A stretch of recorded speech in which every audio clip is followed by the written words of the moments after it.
Plus Chisan, Kanoi Masaika, Tak Georgia Kwa, and I wanted to talk to you guys about journaling. So, in our book, My Side of the Mountain, the main character, Sam Gribley, kept a journal. And he didn't write in the journal every day, but when he did, he always remembered to do one thing.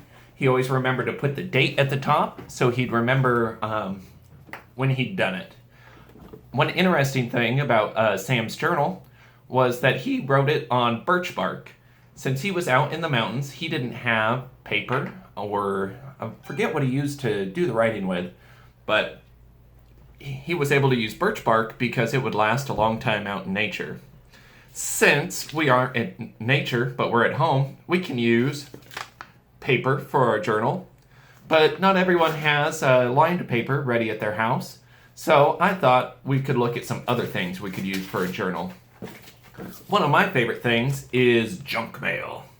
So if you ask your parents if you could use the junk mail, you could open it up, the envelopes, and in this junk mail, it's not going to do us any good because there's writing all over it. But guess what? If you open up the envelope,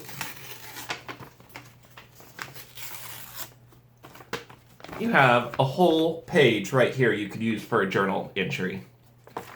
I also tried paper towels. It didn't work very well. But if you have a Sharpie or some kind of marker or a nice pen, that could work too. And last but not least, if you take a box and you open that up,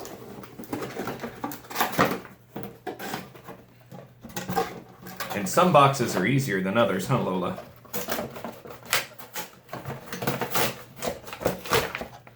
You can also use the inside of the box as a journal.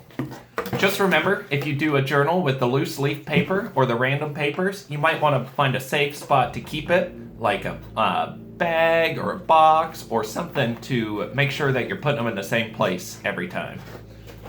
Or if you're lucky and you have an extra notepad laying around, you can just write straight in the notepad. Another interesting thing about Sam's journal in the book was he wrote a lot about his feelings. He wrote sometimes about what he saw.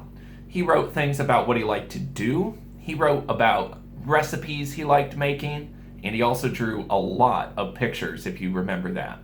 So, I'd encourage everyone out there, if you can, make a journal, and remember, you don't even need a notepad. You can use just about anything in the house with your parents' permission, because you don't want to write on something that'll get you in trouble.